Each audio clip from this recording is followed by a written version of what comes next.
Ayan mga papa, mayroon tayong i-share sa inyo. Ito po ay paano mag-test ng CKP sensor. Tulad ng mga Honda Click, Honda Beat, Honda PCX. Ang nagiging problema madalas mga pap, ang CKP sensor nagkakaroon ng fault code na CKP sensor ground or BCC. Ituturo ko sa inyo kung paano mag-troubleshoot mga pap.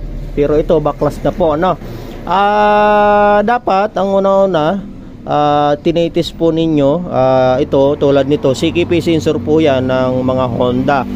Ganito po itsura po ang pulser po, nandiyan yung pulser, magkasama ng pulser diyan ayan. Ni pulser, ayan, dito ito po yung ating flat test sensor, CKP sensor for Honda at Yamaha. Pulser light, kapag umilaw po ang pulser light, ibig sabihin good. Half 1, ang half 1, pag sinasabing half 1, ito yung mga ganito. Half 1, half 2, half 3. Kung ano yung umilaw dyan, siya yung half 1. Kung ano yung umilaw, half 2 at half 3. Ibig sabihin, kapag umilaw po mga paps, is good. Gamit po multitester ng CKP sensor.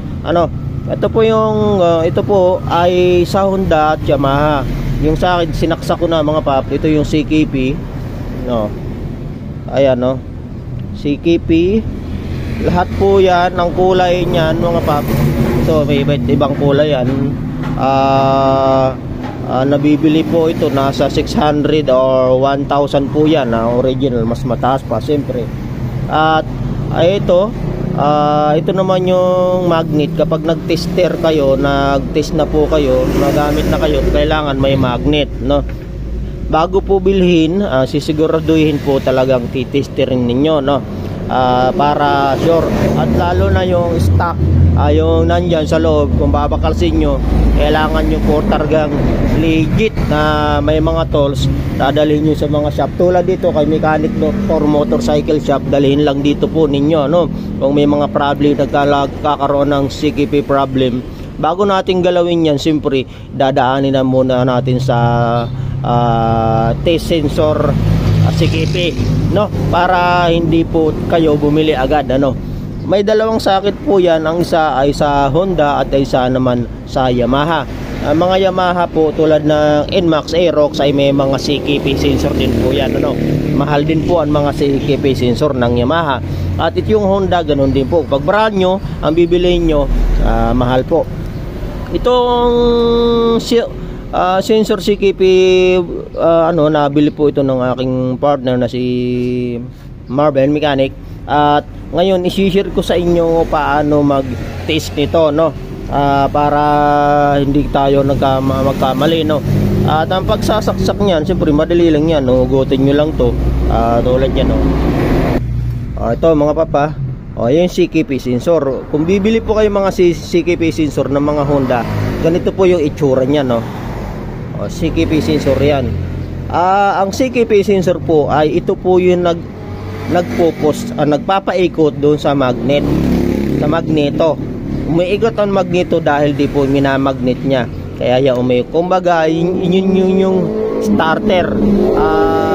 Ang mga Honda Click po kasi, Honda Beat FI ay wala na po yung starter motor. Ito na po yung nagiging starter motor, ang nagpapaikot sa magnet, sa stator. Pag umikot na, nagkakaroon ng spark yung pag gumalaw, kakaroon ng spark yung spark plug, kaya nagsisindi at umaapoy yan, sasabog na sa combustion chamber yung gasolina. At may nag-i-inject na rin po kasing gasolina sa loob ng combustion chamber At ito yung sakit ng Honda. Ito po yun. Yan, susuksok natin yan ito po yung mga tools na ginagamit. Makakabili po kayo nito. Napakahalaga to sa mga mekanikong tulad natin. Pag gusto nyong matuto nais nyong matuto, alamin ang mga trouble bago, sabi nga, mas priority po kasi natin ingatan muna na gumastos na malaki ang customer hindi pabibiliin agad, para hindi, kasi mahal po kasi talaga. Kailangan po talaga troubleshoot at may gamit po kayo na pang troubleshoot tulad nito. Ang CKP sensor, na pakasilan din po nito mga pap. Kung wala po kayong pang tester nito or tools na tulad nito, ay mahihirapan po talaga kayo mga pap, na sasabihin nyo agad sa customer, bili po ako, sira ito. Ay mahirap po ang ganyan mga pap. Subok na namin po ang ganito. Ngayon ituturo natin, may dalawang yan, pag itong black na may red, sa ground po yan mga pap. At ito yung clamp na ito sa positive ng battery. Sa battery natin ididikit para yan, idikit natin yan ito, o-off muna natin yan. Naka-off yan, no? Ito yung off. Papakita ko sa inyo para okay, naka-off yan mga pap. Ididikit na natin CKP at CKP tools sensor tester. Dikit natin dito sa positive. Huwag nang magkakamali mga pap, no? Hindi lang.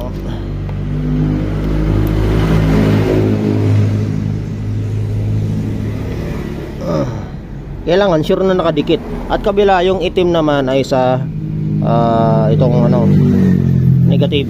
Ayan na. Pag inunyon yan mga pap, iilaw yan siyempre. Ayan. Tataas na yung voltage po ito. Out on volt adjustment, no? Gusto nyo 12 volt, ayan, 12 volt, 11 volt po kasi yung battery. Ngayon ito rin yung CKP, may dalawang saksakan po yan. Ito sa Honda, yun ang itsura nyo. Ito na itsura sa Honda po yan. At ito naman sa Yamaha CKP sensor.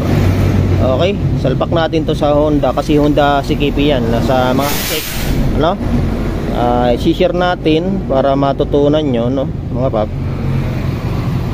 Okay, sasaksak na natin. Yan na mga pap, ikakabit na natin to yung socket. Yan yung socket nya. Kabila. Umilaw na yan mga pap. Diba umilaw na? Yan. Ito namang kabila mga pap, yun na yung mga half 1, half 2, half 3. Ito na yung mga yun, no? Ngayon dapat may magnet po kayo mga pap, no? Saan yung magnet natin? Kailangan may magnet. Yan na mga papa. Papakita ko sa inyo. Yan, nakadikit nyo sa positive. Yung red na pure at yung black red sa negative. Yan, on yan. Open po ito. Off. On. Ito naman yung adjust para maging 12 volt, para lumakas ang ilaw. Ngayon nakailaw na po yan kasi nga po yan, no? Ngayon ang gagamitin po dito, dapat may magnet, no? Ayan, okay na. Pulse, yung pulse niyan, ayan yung pulser yan, up to half 3. Diyan, pailawin natin lahat. Ayan na, umilaw, magmamagnet na.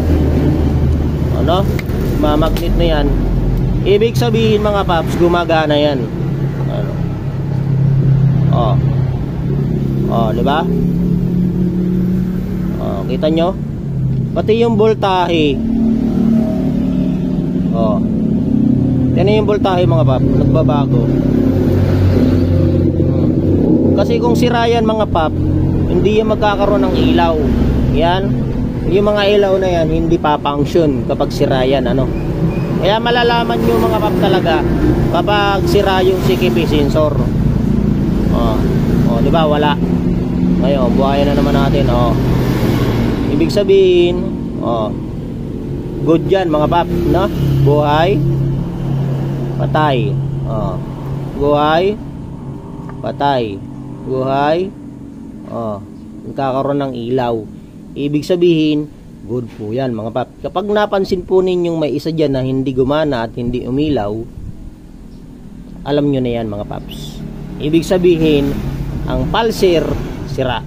Kaya napakahalaga mga paps na mayroon kayong multi-tester pang tester sa CKP sensor para hindi po gumastos yung customer, no? Ibig sabihin kapag nagkaroon na ng problem mga pap, okay naman, notice nyo na mayroon kayong ganito, ibig sabihin yan sa mga puno ng sakit, no? Sa mga sakit nito dito, no? Ayan yung patayan, yan papatayan para mawala yung voltage. Yan, wala, mababa na yan. At yung off, di ba? Ibig sabihin mga pap, pag ito good, notice nyo na tong CKP sensor nito sa buo, good, gumana. Ibig sabihin sa mga ganito, nahuhugot po kasi yan mga pap. Kapag nahuhugot yan, nagagalaw, napwepersa, napuputol sa loob ang wire, kasi maliliit ang wire lang yan mga pap. Okay mga pap, ganyan po ang diskarte, no? Kaya kung gusto nyo po talagang legit sa mekaniko magpagawa, pumunta kayo dito kay Mechanic Dr. Motorcycle Shop. Pag may mga problema ang mga Honda Click ninyo, nagloloko, nagkakaroon ng mga fault code dyan na lumalabas na 52, 51, 53, ibig sabihin yan CKP sensor ang lumalabas. Nagwa-warning naman yan mga pap dyan, ano? Okay, please subscribe na lang po sa ating YouTube channel. Panoorin nyo po ang mga tutorial i-upload ko, ano? Kung nais nyo magpagawa, mag-pipe eye cleaning, magpa-throttle body, please subscribe, please follow my FB page, please subscribe my YouTube channel. Pumunta lang dito, ilalagay sa baba sa description ang address ng yung ating shop, lugar o location. I-Google map nyo mga pap pag gusto nyong madaling makita, kasi nasa Google map na po ang ating motor shop, ano? Okay, kaya kung nais nyo magpagawa, pumunta lang dito kay Mechanic Doctor. Please subscribe na lang po. Araw-araw tayo open, hindi tayo nagsasara. Si Mechanic Doctor lagi nandito. At nagpapasalamat ako sa mga customer na nagtitiwala araw-araw, nagpapagawa. Maraming solid sa inyong suporta at tiwala. Ayan po, CKP sensor, paano gamitin. Okay.